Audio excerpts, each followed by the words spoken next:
Good afternoon, and thanks for watching our video. Today we're going to be showing you how to charge, discharge, and try to get the most out of your Prius battery in case you're throwing a check engine code. This will get you a little bit of time until you're ready to buy a new one. Ariel, my special guest, is here tonight to help me out, and we both are sporting our Sabres attire. Hopefully we play hockey soon. So I'll show you a couple of the basic things that you need real fast to get started. Most of the stuff is inexpensive, and you might even have it at home. You have over here some bad battery cells so you know what they look like. A cheap headlight used to drain the power. A little clipboard, and pay attention to those numbers on there. An ohm meter. A battery charger, but it's got to be by SkyRC because the 12-volt charger won't work. 1/4-inch drive. On this I cheat and I use a drill with a little extension to work the 1/4-inch ratchet, and we're going to get started.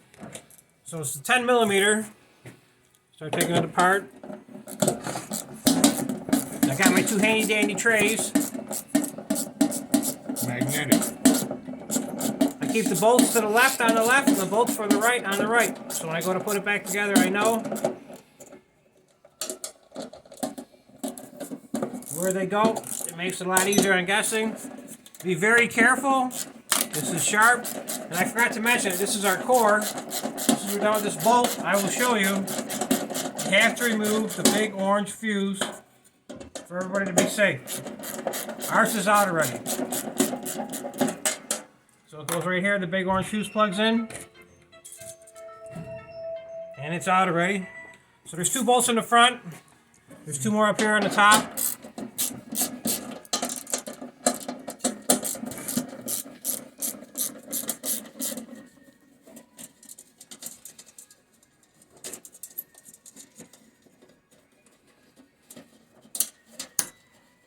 We got two in the back, 10 millimeters also.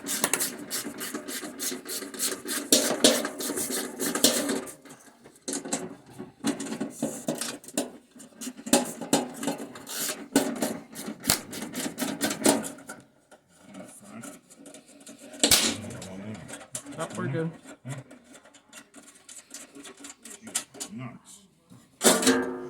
Voila, there's your battery. Don't be intimidated. Yeah. Don't be scared.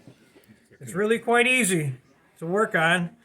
As you can see, the Prius battery, every two is considered a block. So block 1, block 2, block 3, block 4, block 5, 6, 7, 8, 9, 10, 11, 12, 13, 14.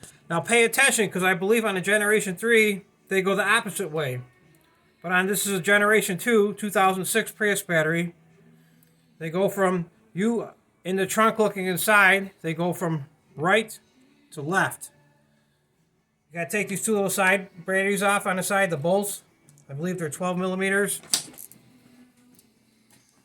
Keep your 10 because you're needed again.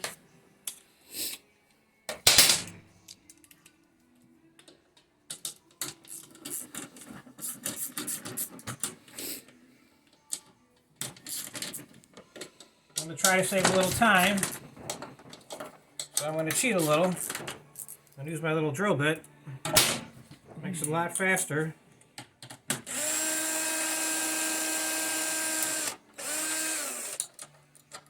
These I leave off to the side. All four go on the same side. We got a little 10 millimeter down here. And there's one on the back side also here, and on this side, but I take one and I left the other one off. I only did this like 9 times, so it gets pretty easy after a while how to do it. Just make sure you got the big orange plug disconnected, or there's no chance of anybody getting shocked.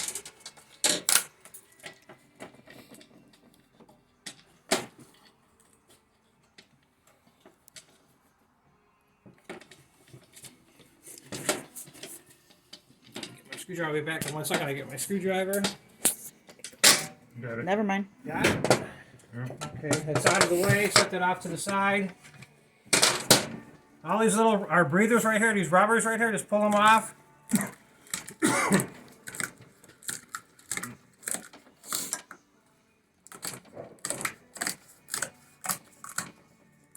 Put that off to the side, you don't need that right now. Now you can look at the batteries.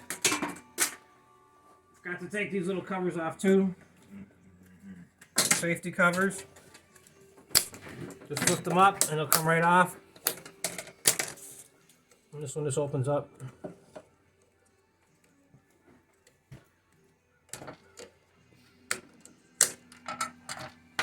Okay, there you go. This is called the bus bar.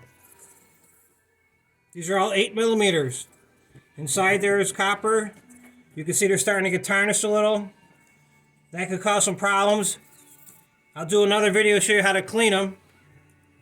So if we go back to this video here, where we're at, all these ones you can see with the black dots on them are the ones over the course of the last 15 or 16 months that I've replaced or recharged. I bought the car and it had a battery issue, but there's so many videos on YouTube on how to fix these vehicles. They're not a problem to work on. So you flip the battery up underneath and you'll see every other one has 8 millimeter. A couple of them are missing because they got stripped out or broke from me changing them so many times.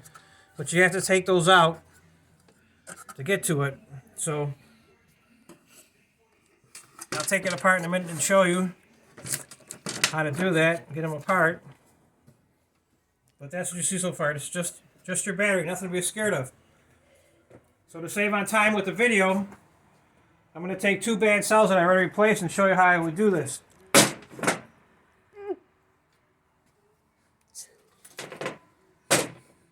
Okay, you can get fancy and do whatever you want to do to discharge the batteries. But what I would do is I would take my little ohm meter, put it to 20 dCV, 20 dCV, and I use it. It's a cheap ohm meter from a cheap store. These are marked, the batteries are marked positive and negative. And when you look at the battery here, it goes positive, negative, positive, negative, positive, negative, positive, negative, positive, negative, positive, negative, positive, negative. So pay attention to that. So right now, this is a bad battery right here, which I got out, which I already know because I already replaced it. These used to have clips on them, but I used them so much they came apart. So what I would do is put that on there and put the black on the negative. And I'm showing 7.37 volts, which is a little low, but I do know it's bad. So what I would do to drain it out, to start, to save money, I would take negative wire, put it on here, use the clamp, hold on to it. And I would do the same thing on this side when the light turns on.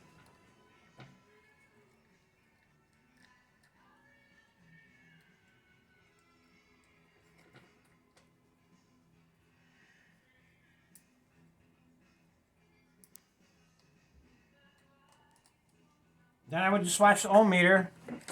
Oh, we lost our light.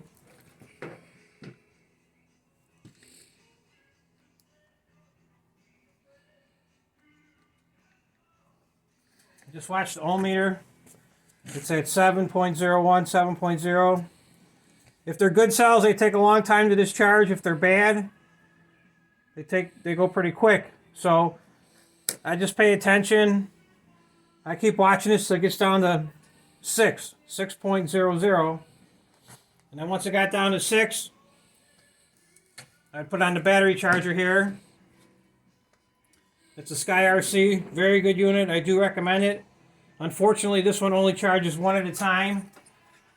You could buy one that charges more at a time, or individual cell packs, but it costs more.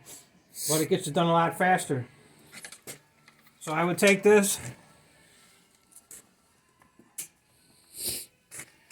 plug it in.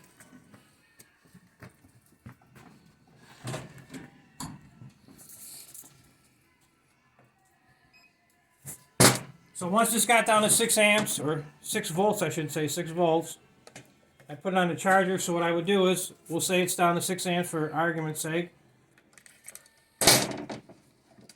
Take everything off over here.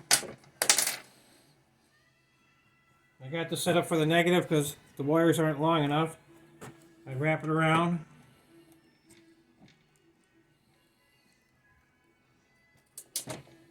Connect this to the negative. This goes to the positive. And you have to reprogram your little battery. This is where you need a small child to help you out. Hit the start button, but it's not a Life Pro.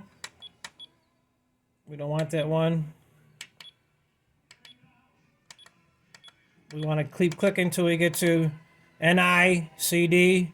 That's the battery program. That's what kind of batteries are.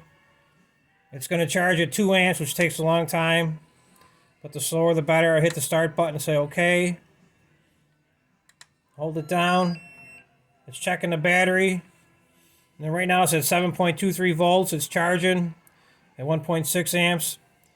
It shows you the seconds it's been going for, 10 seconds. This takes a while. And once it gets to like 8.30, instead of letting it keep going, I'll just take it off. So we'll say it got back to 8.30 on this one here. And it probably takes anywhere from 20 minutes to an hour, possibly a little bit longer. So we'll say that got to 8.30 volts. I'll take it apart. I'll put it back together with the light on it. Well, before I got there, I would double check the... That's just your little battery charger showing there's an error. I would recheck the volts and see if it says 830. And hopefully that would say also... It said 8.2 or 7.23 when I took it off. It says 7.27, so that's pretty close. I would connect the battery back up. The headlight, I should say. This is a cheap battery way to discharge your battery. I put them back on.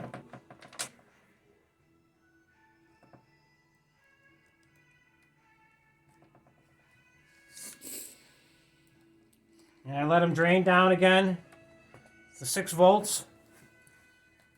And once it got down to 6 volts, I would disconnect it.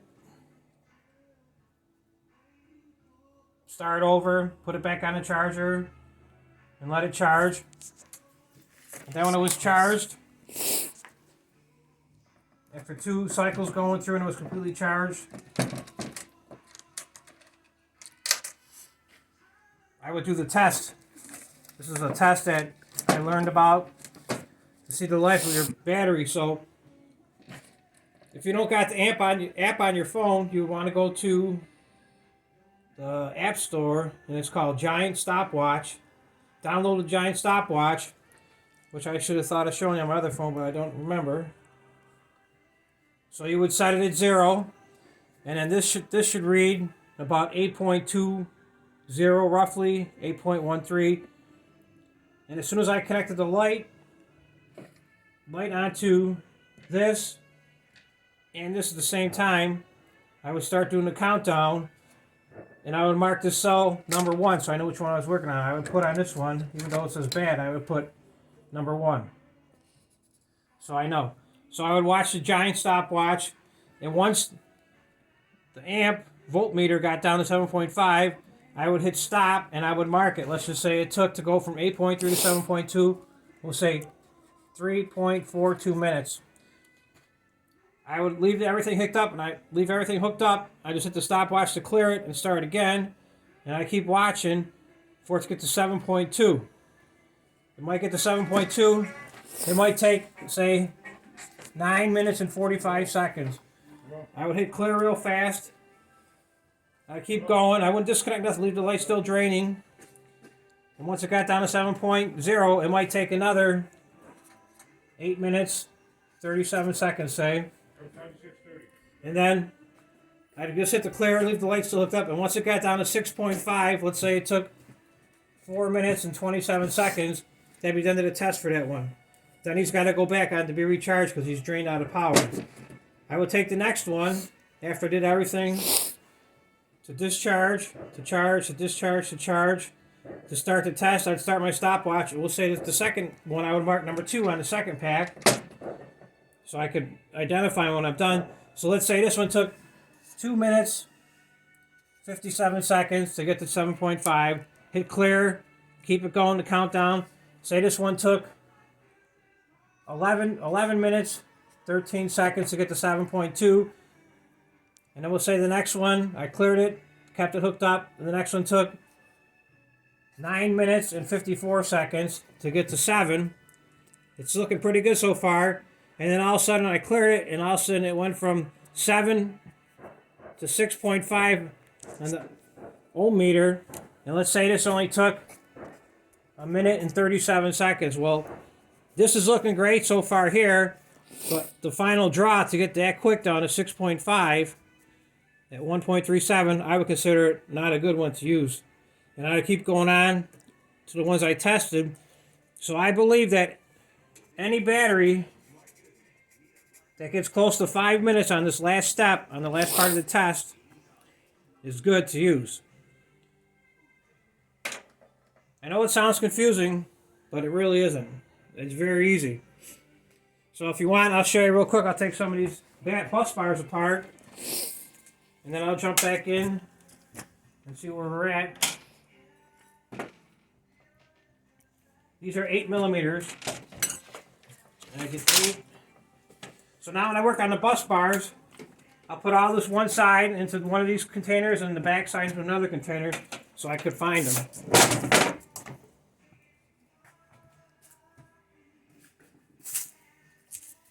So I use this drill just to make it a lot easier and cheap.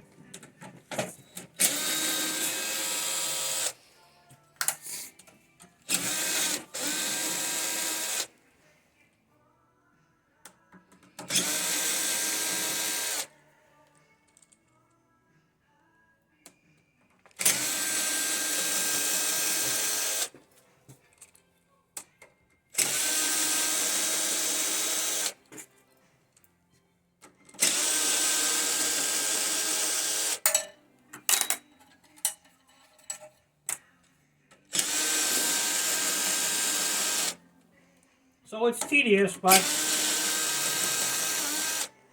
if you got some time to spend, you could save yourself some money.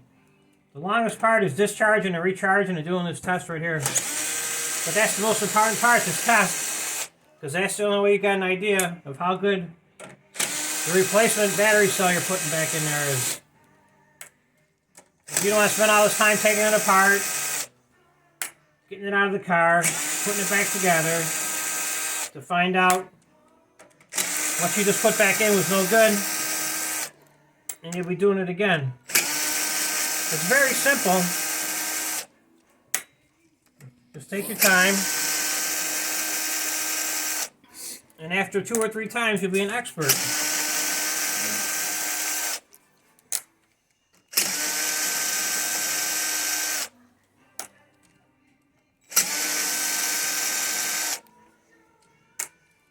These pulleys can come right off. Just got to wiggle them a little bit.